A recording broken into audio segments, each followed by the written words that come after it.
Marielle and Shay with Talking Unfiltered. Hi everyone, I'm Shay. And I'm Marielle. And this is Talking Unfiltered. Woo! So we have a really important episode coming up because, the recent events, we all have been waiting for something that might happen, might not. Our emotions are getting played with more than any man ever has in our life with this whole, is Iran going to attack? Are they not? And it got us thinking about how to survive life in Israel. Yeah. So consider this episode, it's basically going to be your survival guide to everything from attacks to day-to-day things. So we'll have some fun. Yes. And before we'll start, We have to address that we're matching because, first of all, how cute.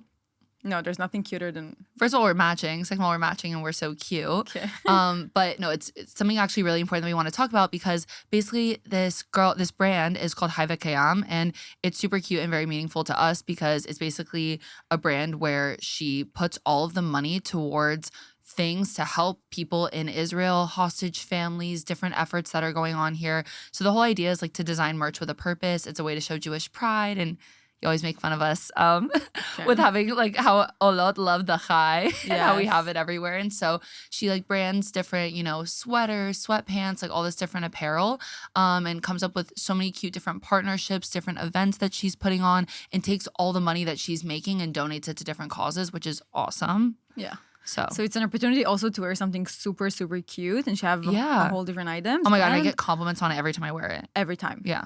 And it's an opportunity to do something good because this money does go to good places. Wow, it goes to really good places. And the big thing is that, so she doesn't ship to Israel yet, but it's okay because on the topic of surviving Israel is that a lot of places don't ship here. So you need to get into the habit of finding your friends that live abroad that go and then bring things back for you. So the next time you have a friend going to the States, order your Haiva Kayam merch to them and have them bring it back with you. That's what I did. Mamash. Ken, that's what we both did. Also, it's not sponsored. We just love this idea, love the brand, love everything that she stands for. Really recommend checking it out. It's an easy way to give back, Just something simple. Cute. Yeah. Well, because we're girls, we can't just dive right into the topic. No, so never. Obviously, I brought us something. It has to be each time either a game or a different surprise. But now it's a surprise. love when Chai has a game. So if there's few things that I love is one, Marielle tries to read in Hebrew. Two, Okay. messages from the universe. It all combined to Angel numbers reading. fortune cookies. And we just had the Chinese New Year. This is, wow, Zamushlam. Which, by the way, perfect. I thought you say lucky cookies because that's how you say it in Hebrew. I'm dead. But anyway, there's a bunch. Do you want to? Let's do here. Okay, wait. Let me see. Should we do some ASMR? Fortune cookies. Yeah. Should I just open it and try to read it? Yeah. Okay. And then tell us what's So basically, we're going to do a Hebrew lesson together, everybody. And I guess you can take this as your fortune. We're opening it for all of you. What if I can't open it, though? Ken, if anyone was looking for a sign from the universe, this is it. This is your sign from the universe. Wait, will you open one for me? Choose whatever. What is it? How the tarot card readers do it? Take what serves you. Yeah. Leave what doesn't. Choose intentionally either Shai's message or Marielle message, and whichever one it is, it applies to you. Exactly. Okay. There you go. Perfect. All right, ready? I'll do a little ASMR for you guys. Oh, yeah.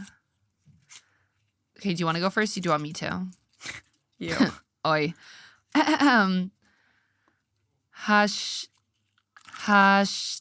Hashtamti בשנינותך כדאי לצחוק עם חברים ולא על חברים. Okay, something about laugh with your friends, not on your friends. But I didn't understand. But I don't understand the first part. Wait, can you read the first sentence? Because I really don't understand. השתמש בשנינותך כדי לצחוק עם חברים ולא עם חברים. Kind of use your humor to make fun with your friends and not on your friends. Okay, use your humor to that make... That applies to this podcast where we make fun of everyone. For the people that we made fun of, we're laughing with you, not at you. We're all together. And at you. And... Okay, mine's...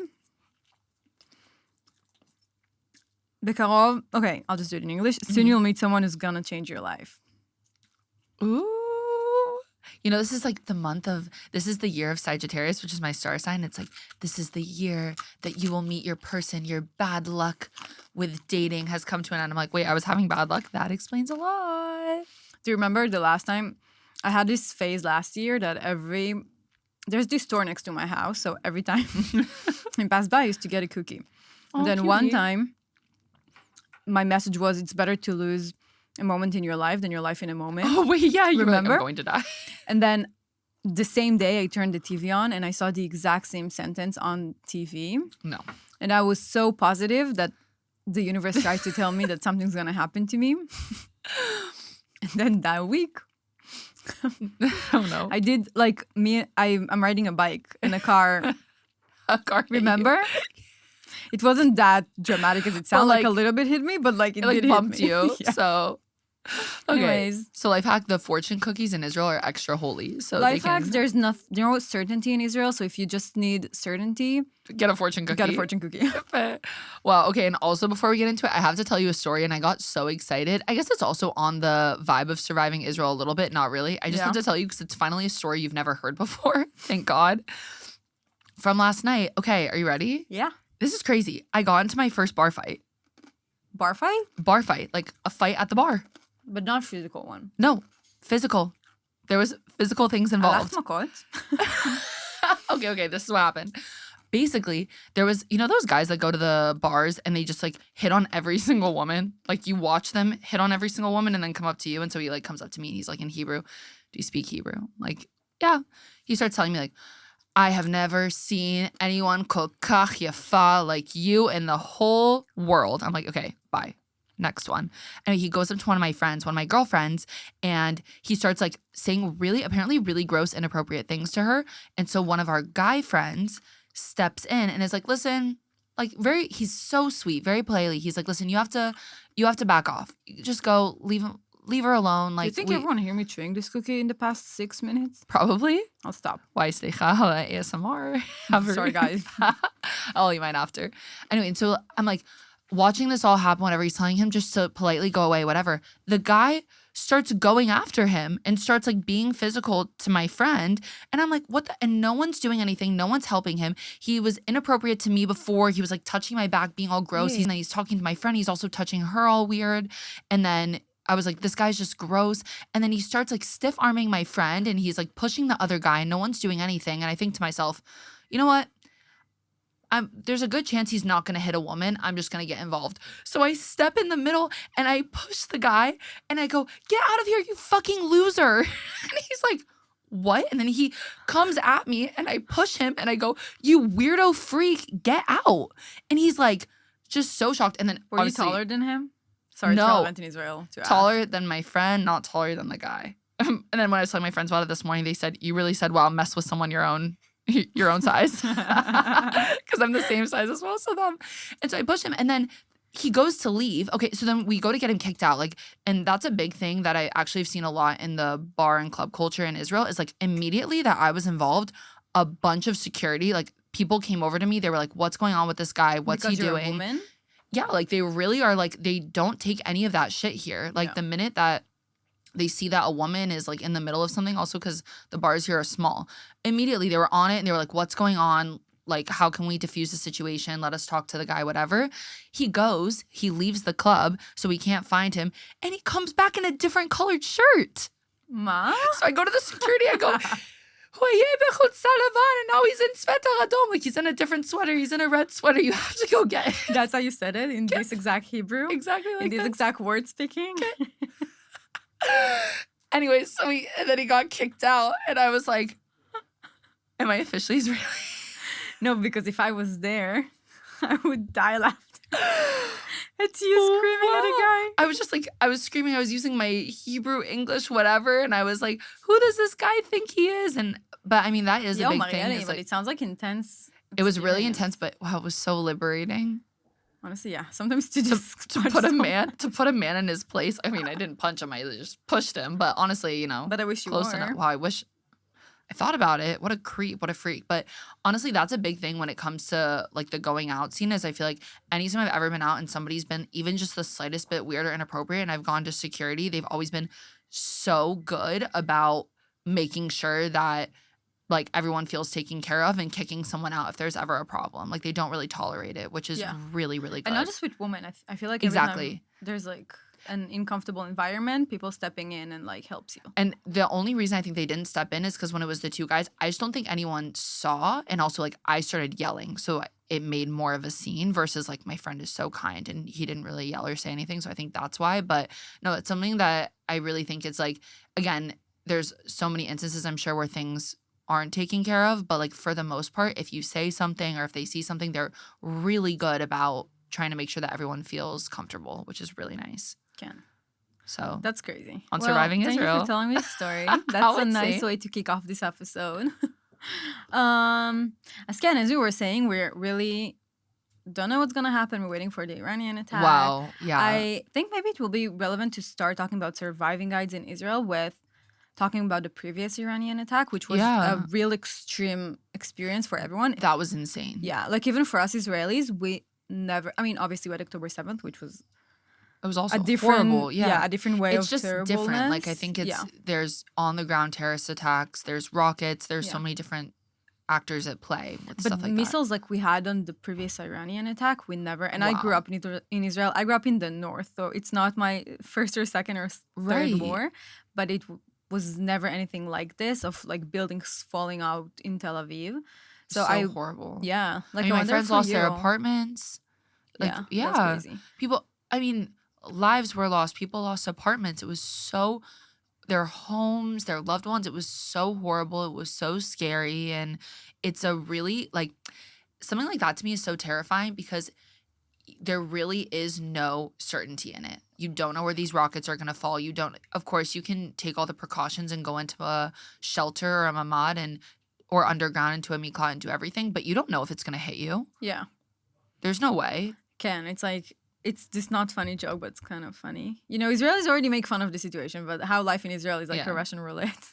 Wow, mamash. Like, is it going to hit you or no? No, the whole life here, it really does feel like Russian roulette. And it's so, I mean, there's so many different aspects to it. And like, I mean, at the base of it, it's, first of all, it's terrifying. It's not, we're not here to like make light of it because it's such a like terrifying thing that can happen. But at the same time, I think a lot of the way that Israelis cope with these situations is humor until something serious actually happens. You know what I mean? Like beforehand and afterwards, whatever. But yeah, we take it really seriously, but then we also make fun of it while it happens. Right. I feel like.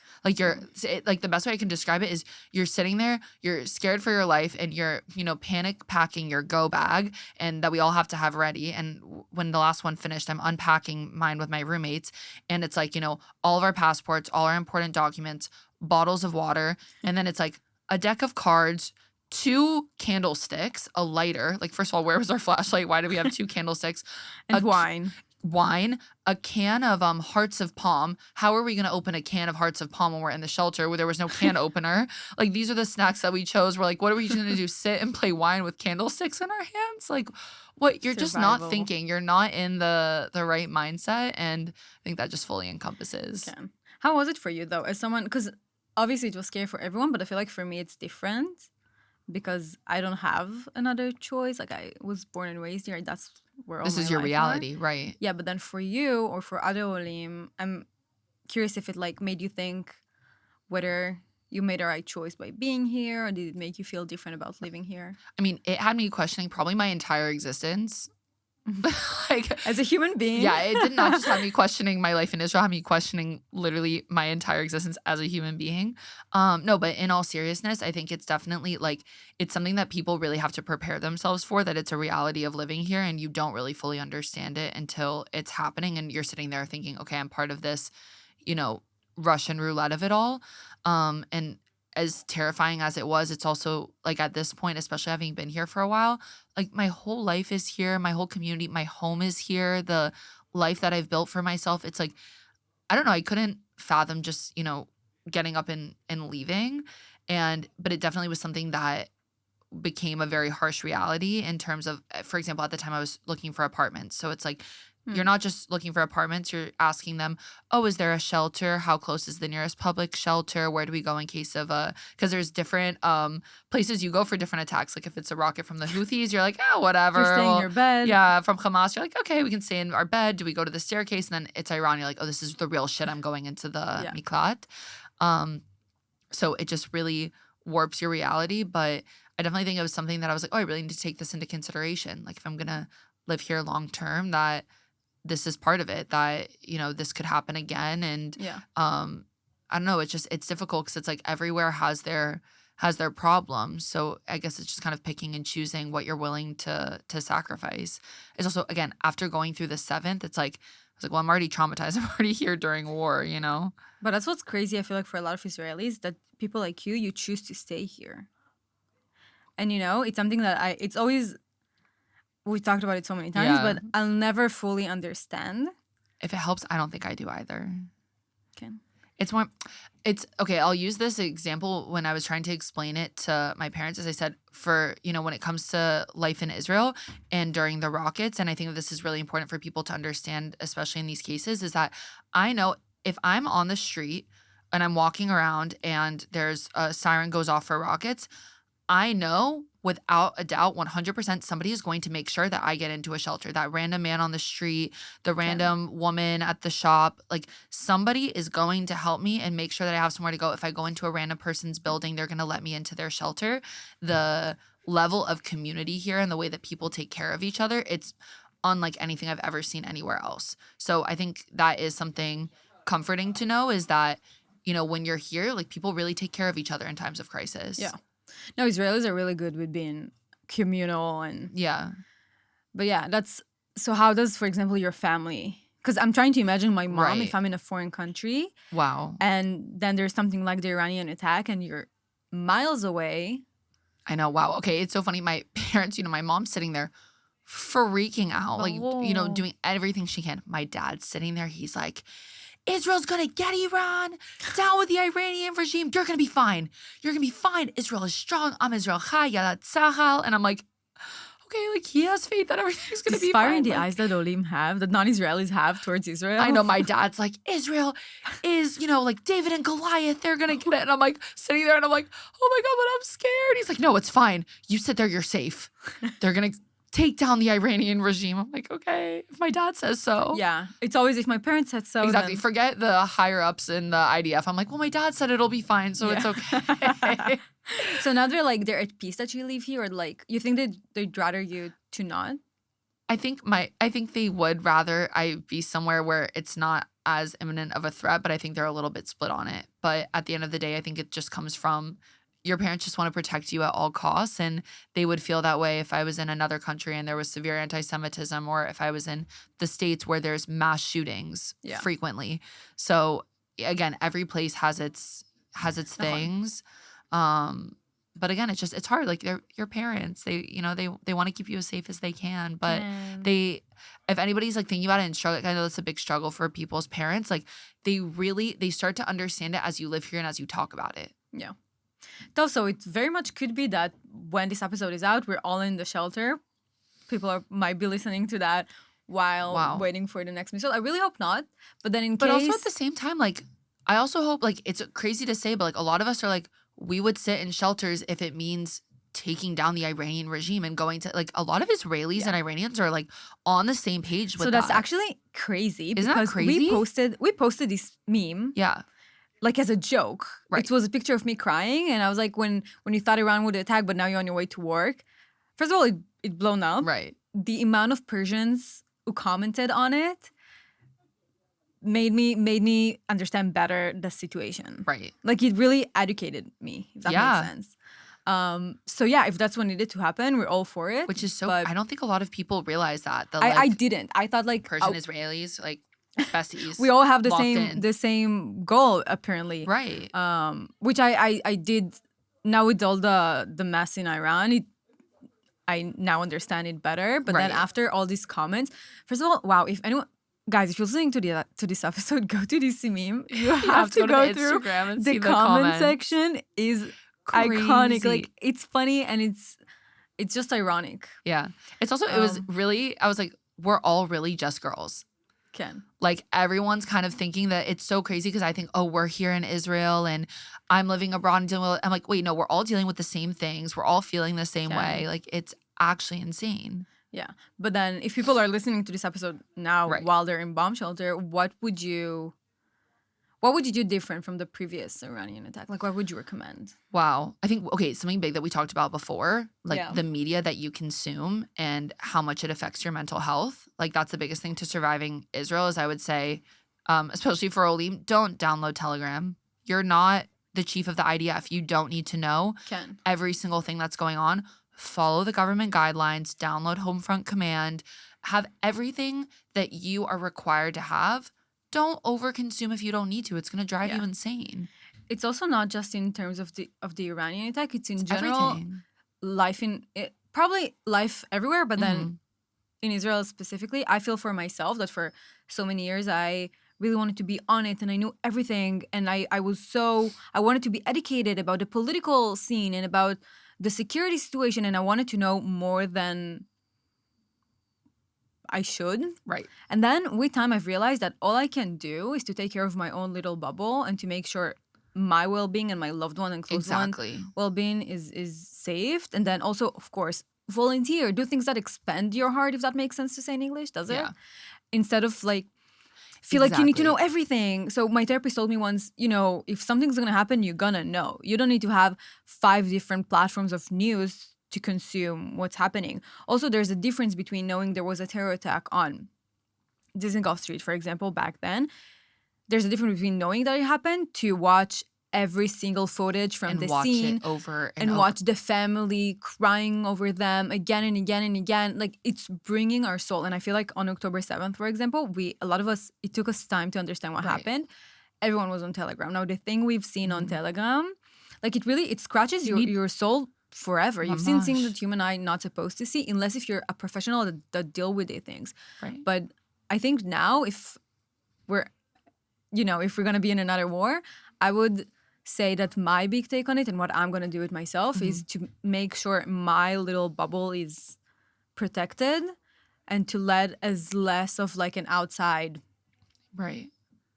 Like the outside influence come in. Yeah, to come in. It's something that we did last time. Remember, like we were posting about volunteer opportunities, places that you could donate, people who had lost houses, loved ones. Like we were focusing on just rebuilding the community and helping where we could because it just makes you feel so much better than it does to be consuming all these harsh images. And we also made fun of things. We had tons of memes on our Instagram account. People loved it. Right. We were like, we didn't text our exes this time. Someone give us a round of applause. Yeah. Like we made fun of different types of people in the shelter. Exactly. And we were like we're obviously really sensitive, so we were scared to do it. But then we tiptoed in it and people like loved it. So like, okay, that's fine. Like people it's looking Israelis. for this I always say it. I'm like, Israelis can do it. Like I'm not gonna get online and make fun of it, but it's like for Israelis, that's their reality. Like this is what you guys are growing up with. It's what you're dealing with day to day. Like how you guys cope with it is how you guys cope with it. And there was some people who it's another something. Well, it's a different topic completely. But like putting yourself out there and online also means that a lot of people are not gonna like what you do. And I feel like back then, for example, that was a really great example for times that it really helped a lot of people. I hate this word, but escapism in a way. Escapism, yeah. But then some people did comment like, "How are you guys there making fun of it?" Now, back then it did shake in like what I feel about it, but now I'm more confident about being like, excuse me, like I'm Israeli. Back then I was wearing uniform, so I'm allowed. You're like, I'm literally sitting in Middle East. Girl, you're not even in Israel. Don't you tell me what I can make fun of and what not. Like we can make fun of ourselves, but then my point is that if some things make you laugh, then that's okay. That's okay to use humor, even if it's hard. And I'm not saying that it's easy to stay disconnected from the news completely, but then also to spend some time with the people you're in shelter with, to look at it as like a little break from the everyday life. We called it like you have to keep yourself sane. Like we called it during when things like this happen, we call it quarantine, like quarantining during war. And we set up little stations, crafting, yoga, doing work, like you have to keep your mental sanity there. And what my therapist had said about it was she was saying, think about all of the people that are going to Miloim that have had these horrible things happen to them. they cannot avoid the darkness that they're seeing. If you can protect your light to then bring it to them, like to be a resource for them. She's like, think about it this way. Like one of my friends had lost her apartment and she was like, do whatever you can to preserve your light so that she can call you and she can dump her emotions on you and talk to you about it, and you can be there for her and you can be that stable source for her. Because if you're also consuming all these horrible things, how are you supposed to help each other? Yeah. Like if you're in a position where you can hold that light to bring it to others, do it, and then bring that light and shine it all on these other people that really, really need it during this time. It's also crazy. I always say that I think the wider and bigger damage is actually happening from the stress around, not just in Iran related, every time there's always conflict in Israel. Yeah. It's the stress around it. So for example, you know the video of my mom. Wait, guys, this is if we can actually add this little clip to if this, we need to send them the clip. It's so funny. Episode. Wait, you have to tell them about it. It's my mom. Okay, so what I was gonna say is that I feel like the stress and panic around the sirens causes a bigger damage than the damage that the actual missile caused. Does that make sense? Yeah. So for example, my mom, every time there's a siren, she loses her shit. She falls on the stairs. She's so scared. And I really do think that at the end of the day, this isn't. First of all, there's like a really iconic video of her tripping. of my mom falling on the siren. I'll send it to you guys. I hope we can add it to the episode. But a missile didn't hit her. Knock on wood. In none of these times, but you know what? The stress that she was feeling, and that's so legit, that's so normal. But that's why it's really important to keep you calm, because statistically, if that's a word, you're gonna be fine. But then your heart, right, your mentality, exactly. Yeah. So it's not even that. Like even I've been one time on the Hostages Square when there was a siren went off. People were running, like sprinting. People were injured from falling, from the running to the shelter. So you could have been just fine, like if you have would keep yourself a minute and a half, like. But the panic of it all, it really, the stress, like that's the biggest thing. Your mentality here is everything. Like that people ask, how do Olim stay here, and how do they? It is your mentality and the people that you surround yourself with. It's like how we talked about. Everyone knows somebody in a special unit in the IDF. Who knows something about the war, apparently. Everyone heard from a really truth resource that the Iranians gonna attack Monday. My friends, cousins, girlfriends, whatever, brother knows someone. Yeah, like, it's everyone, and it does cause stress. That's exactly what I'm talking about. You gotta keep your own sanity, calm, and in your little bubble, like just really. Newsflash: their special friend in that special unit doesn't actually know what's going on. No one knows what's going on. No one knows. And the people that actually knows what's going on, not gonna tell anyone, especially not your cousin, friend, uncle. I know. I'm like, oh, Trump and Bibi talk to you guys. Yeah. Like, and it really does cause stress. You know the amount of weekends that I went up north because someone told me that maybe and I wanted to be with my family. Then nothing. I said the two men that have played with my emotions the most these past years, Trump and Bibi. And the IRGC. Mamash. Nobody plays with my emotions like that. Really, the fact that this world is run by men, that's what it looks like. That's the problem. Because do you know this?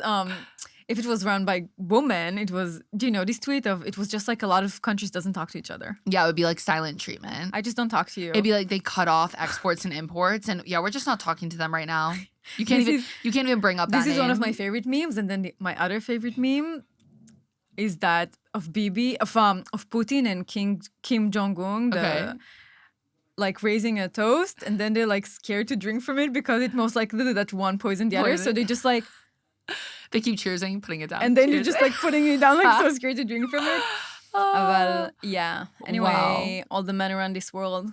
Yeah. So calm basically, the fuck down. Exactly. Everybody, chillax.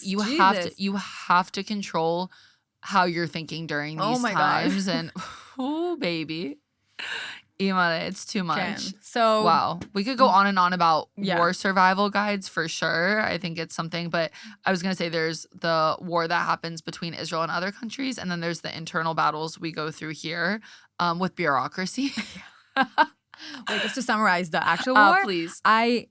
So our biggest take on it is, one, keep yourself calm, and then don't run, walk. to the shelter, because then you're gonna end up like my mom. Right. Don't be like Shai's mom. Can, but in everything else, be my mom. She's the cutest ever. Be like Shai's mom, especially on the weekends. Yeah, especially with food. נכון. אמא שלי. כן, הם קוראים לשלך. אבל כן, other battles you need to survive in Israel. Wow. The worst one is? For sure. Misrad Hapnim. There is nothing like the war that you go to in the visa office to humble you. I always say, like, on your Aliyah checklist, it's cry at the visa office. I've never seen anyone fight for their lives more than Olim, someone who tries to make Aliyah with Misrad Hapnim. First of all, the dumbest thing ever. In order to make an appointment to Misrad Hapnim, you need an ID number. But you can't because the appointment is to get your ID number. Right. It's like people don't understand that that's a huge thing. I see a lot of people who immigrate to Israel, like a mistake they make is like they'll stay on a visa after they finish a Massah program or something. And then they're like, wait, I need an ID number to get an apartment, to sign a lease, to do my bills, to go to the bank, like to all these different things. You need some form of an ID number and then they don't have it. So it's like you need to have an Israeli friend, a co-signer, stuff like that. Like the Israeli ID is everything. Yeah. And I remember during COVID, that was when I first realized, is because I would go somewhere and I would show them my green card, like my Tav Yarok, to prove that I gotten vaccinated. And then they would say, okay, if this is really you, what's your passport number? It's like, bitch, we don't memorize our passport numbers in America. Like we do our ID. Right. Our ID here, numbers. you like use your ID number at the grocery store. Yeah. To buy things. Like you have to know your ID number. You use it for everything. Actually, funny story. Every single time I would go to the grocery store, they would always say, like, do you want to sign up for a moadon, like a club card? And you need your Israeli ID to do that. So I remember when I got my Israeli ID, I was like, I'm so excited. I can go to the local Supersal and get a club card. And then I was on the main street one night on Rosh Shield where everyone goes out. And a guy was doing street interviews and he came over to me and he said something about like, what moadon? And I said, oh, Supersal. Like, that's the club card I use. And then my friend pulls me. She goes, he's not asking you your club card. He's asking you what club you're going to. Like, what party. And I was like, oh, Supersal, the grocery store. איזה חמודה. I couldn't help it. These cute little moments of Olim, I can't. I was like, wait, yeah, club card, grocery store. And he was like, no, club, like. Supersal. Whoop, whoop. He's like, you're partying at a Supersal? It is a party at Supersal. אבל כן, so, well, yeah. Obviously. Any other supermarket? Well, that was a free ad. I know. Well, Supersal, we love you. If you want to sponsor us. We're already giving you the free advertisement. Yeah. Well, anyways. בכל אופן. So how do you get your ID number? How does it work? Wait, okay. The craziest thing about making Aliyah is that, well, okay, when you go to get your visa, when I had to do it, going to the visa office, you just had to show up and wait in line before it opens. So like Misrad Hapnim, the visa office. So like 6 a.m. Opens at 6 a.m. Appointments don't start until 8 a.m. So you would go at 6 a.m., sit on the floor in line. Crying, begging, like there's a huge line in front of you. Wait for then the actual visa office to open, then go in, then get your number, then get your visa. So embarrassing. We were sitting on the floor of the visa office, me and my roommates, eating tuna and rice. First of all, everyone hated us because we were eating tuna in the middle of the visa office. But it's insane. I mean, the biggest thing is like when it comes to Aliyah, it's only for North America, but nefesh b'nefesh. They handle everything for you and then they do the Misrad Hapnim appointment. But if you're from anywhere else, you have to do it yourself through the ministry. That's a whole other battle that y'all are really going to war. The people that can't use nefesh b'nefesh. It's the Hunger Games. You guys Holy need to come shit. prepared to get your, wow. to beg for your life. Really? Like you are my what's her name? Oh my gosh, my madricha from my program always told us like in Israel, it's either who can yell the loudest, and if you're a girl and it's not going your way, just start crying. And does it work? Most times, yes. It depends who you get because some of the young women in Misrad Hapnim were looking at us. They were like, bitch, I know what you're up to. Your crying isn't going to get you anywhere. I was like, oh my God, please. But always remember, like, yeah, that's a nightmare. So about Right. everything that comes to bureaucracy, and there's a lot of bureaucracy you need to do when you come to a new place. Right. That's shit. Exactly. It's shit anywhere. Yeah. Especially Anywhere. when it's not your Native language. especially in a country where I personally, I don't know, Israel as a state, we do a lot of bureaucracy wrong in my eyes. ברמות. כאילו, guys, get an English menu. Oh my God. Get an English menu. If it's like a form for Olim. Hello? Well, that's the funniest thing is like when you call a lot of places, like if you call the visa office or you call your healthcare or something, it'll be like, press 3 for English. And then you press English and they're like, you're like, oh, do you speak English? They go, no. Yeah. So that's honestly, and I mean it, your biggest life hack is utilize the Israelis in your life. If you don't know Hebrew, it's fine. Bring them with you. Have them make the phone call. There's no need for you to sit there. Like I would sit there for hours on the phone crying, trying to change my phone, trying to change my healthcare plan, like all these different things. My roommate was like, just let me help you.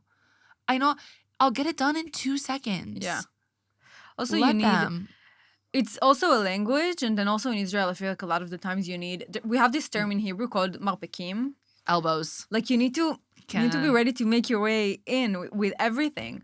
And you don't get your malbikim until a little bit into your aliyah. Yeah. They come with time. It's like stage 3 of aliyah. Yeah, exactly. It's like crying at Misrad Hapnim, and then I think it's going through the apartment struggle, and then... Yeah, but if you fought a guy at a club like Marielle did yesterday, wow, you're stage 6. Yeah, exactly. This is like, I'm 4 years into it, so it's like I'm really, really raising the bar. That comes with time though, ladies, don't worry. But once you figure out all the bureaucracy shit, then it's done. So it's just to keep in mind, my tip on it would be, remember, everyone going through that, and then it's gone. It's same with like, I don't know how driving license works in America, but then here you need to, you do tests with a teacher. Here you can transfer your teacher. license. Like if you've been driving for 5 years prior, you can just transfer your driver's license. Amazing. But when I say just transfer, I mean just transfer, go to Dizengoff Center Mall, which is the craziest mall you've ever been to in your life. That makes no sense. Take an eye test, get your driving history, make an appointment. Like there's steps, but you know.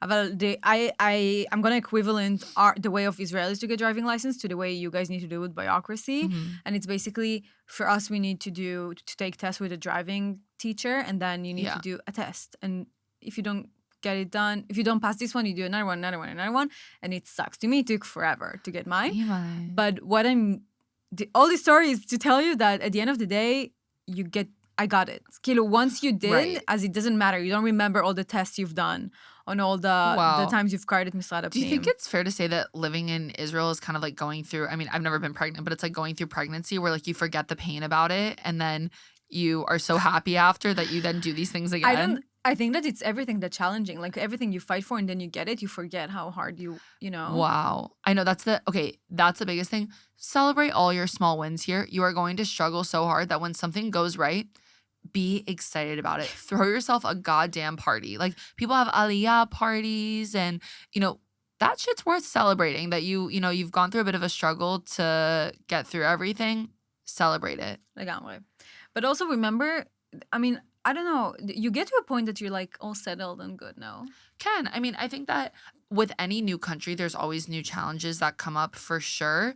I mean, it's little things like, for example, you really do get the hang of it. Like, for example, with my passport, like I just transferred I changed out my American passport here, renewed it. That's the word.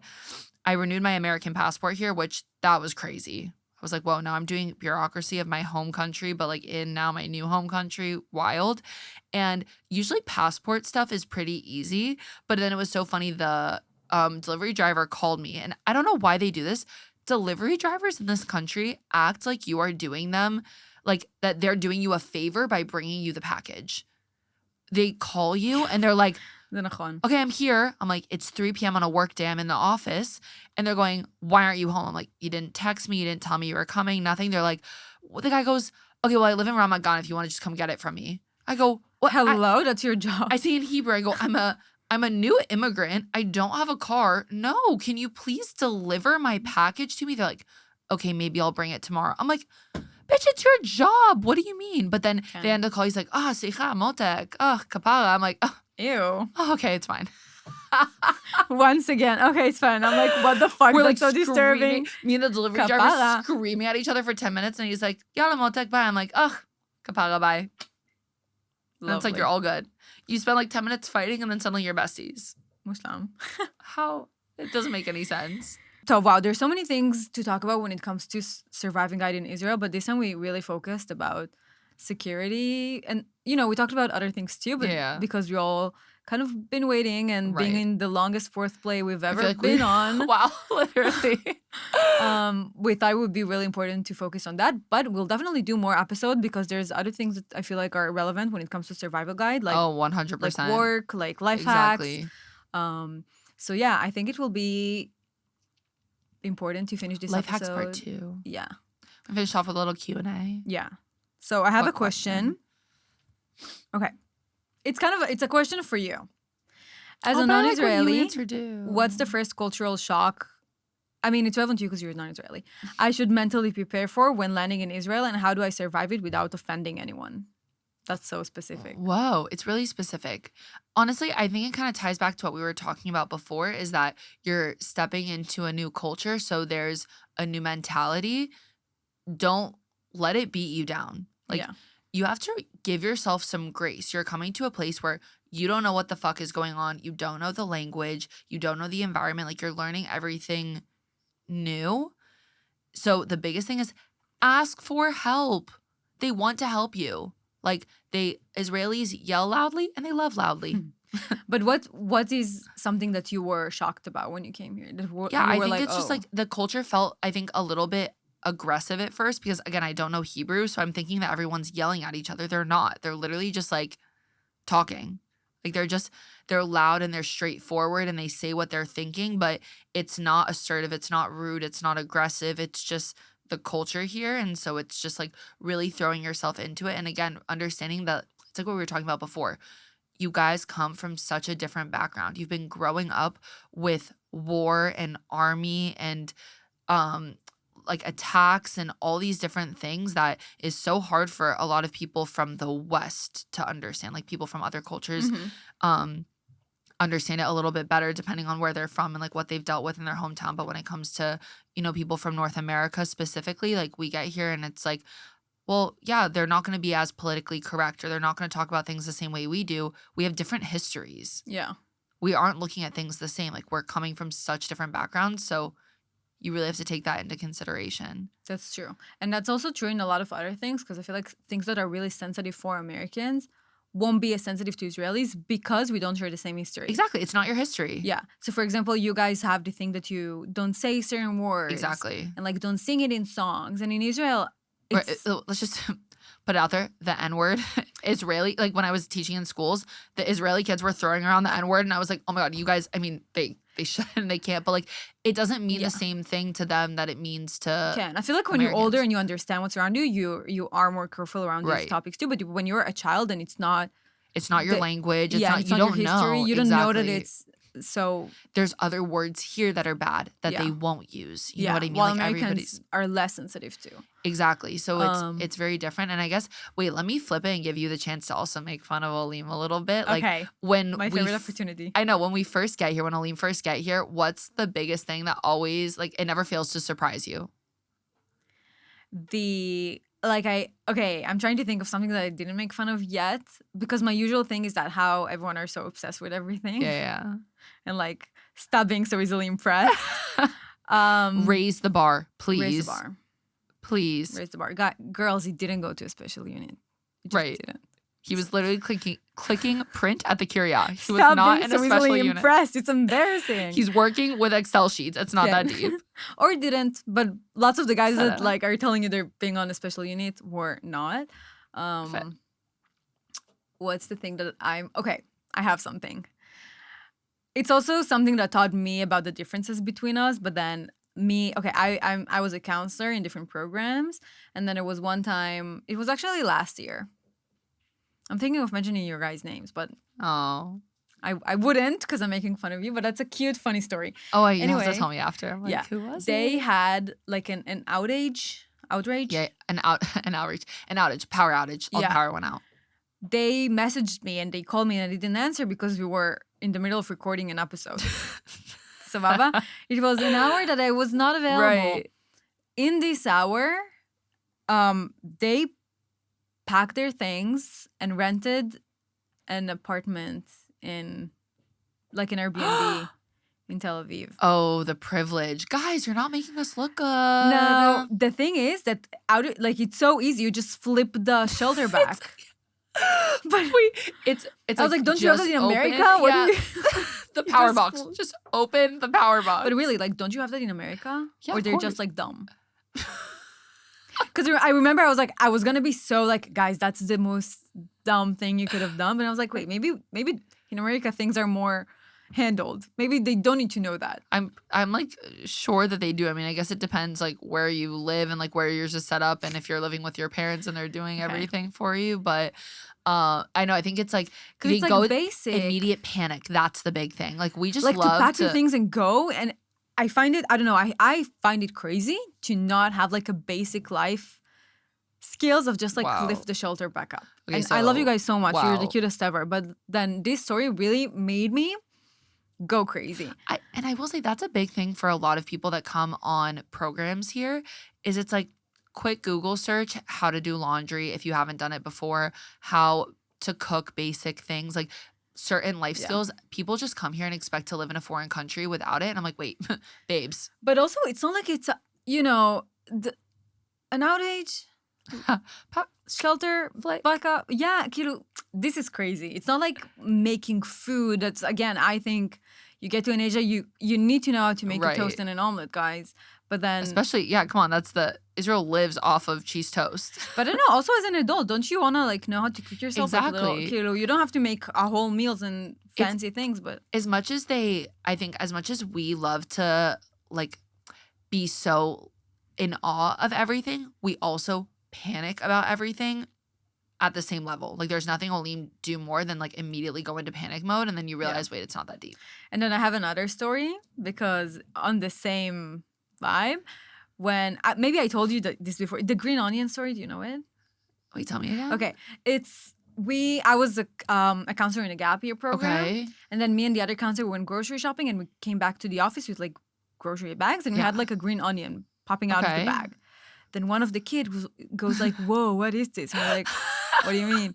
What's that?" And we're like, "The green onion," and he had like a mindfuck moment of like, "Oh, that's what it looks like," because he only knows it cooked Oh. and like on his plate.